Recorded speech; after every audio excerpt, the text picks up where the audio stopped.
Olá, meus amigos, meus companheiros, minhas companheiras de batalha, de labuta. Vamos dar mais um mergulho aí sobre ação penal. No último vídeo, nós falamos de espécies de ação penal pública condenatória. Falei que existe a ação penal pública incondicionada e a ação penal pública condicionada. A ação penal pública condicionada é aquela que o promotor, para poder entrar com a ação penal, precisa de autorização da vítima, do ofendido. É uma condição específica da ação penal. Não é todo crime que o promotor fica limitado, fica amarrado. Essa condição é específica para alguns crimes. Tem que estar previsto expressamente na lei. Por exemplo, o crime de ameaça. Tá, mas então o promotor depende da manifestação de vontade da vítima, não é isso? É a vítima que vai ter que manifestar o interesse na persecução penal. É a vítima que vai ter que representar criminalmente. Mas e se a vítima for menor de idade?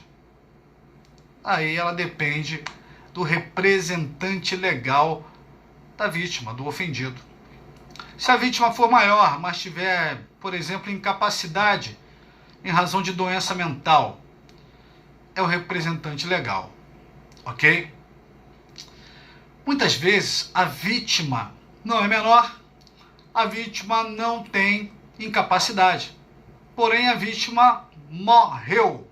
Se a vítima morreu, o direito de representar criminalmente, o direito de manifestar o interesse na persecução penal, na deflagração de uma ação penal por um crime que foi praticado contra ela, contra a vítima, esse direito de representação vai passar para os sucessores processuais.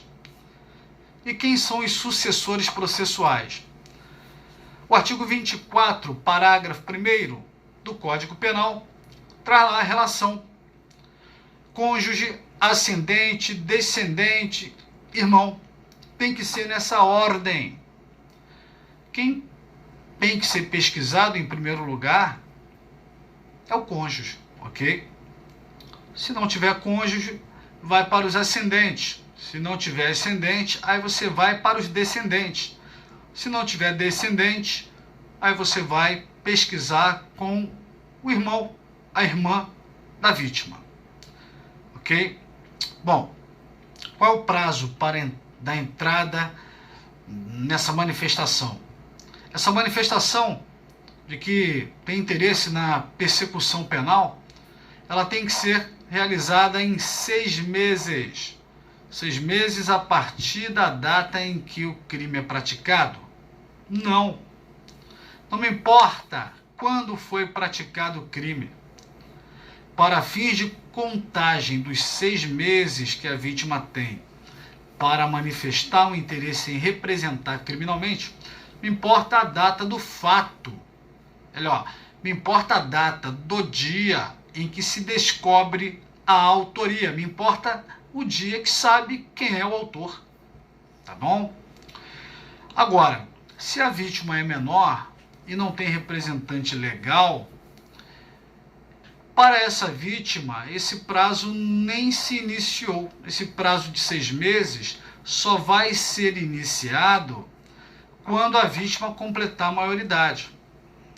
Então tem que ser descoberto o autor, mas se a vítima for menor, o prazo de 6 meses para manifestar o interesse na persecução penal só vai ser iniciada após alcançar a maioridade. Falei também que os sucessores processuais, o CAD, cônjuge, ascendente, descendente, irmão, também podem entrar com a representação criminal. Mas qual o prazo que eles têm? O prazo que eles têm é o prazo residual. Por exemplo, tinha praticado o crime, foi descoberta a autoria, já tinha 4 meses, dos 6 meses que a vítima tem para representar criminalmente, já tinha se passado 4 meses. e a vítima morre. O direito de representar criminalmente vai ser transmitido para os sucessores processuais, o CAD. Mas qual o prazo que eles vão ter? O prazo vai ser os 2 meses que restam, ok? Outro detalhe que não pode escapar. Quando a gente fala em CAD, se você der uma olhada na letra da lei, fala em cônjuge, não fala em companheiro. E a doutrina diverge, porque a Constituição Federal equiparou aquele que mantém a união estável com o casamento.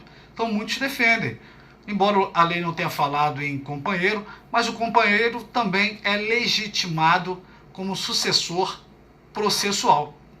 Mas a doutrina no sentido contrário, alegando que isso seria uma analogia em malam partem. Então o companheiro pode ou não pode? Eu arriscaria você colocar no concurso que pode. Agora, se fosse concurso para a Defensoria Pública, aí é melhor você se agarrar à tese de que não pode porque a lei não previu, e você querer fazer essa equiparação do companheiro ao cônjuge seria uma espécie de analogia e malam partem, ok?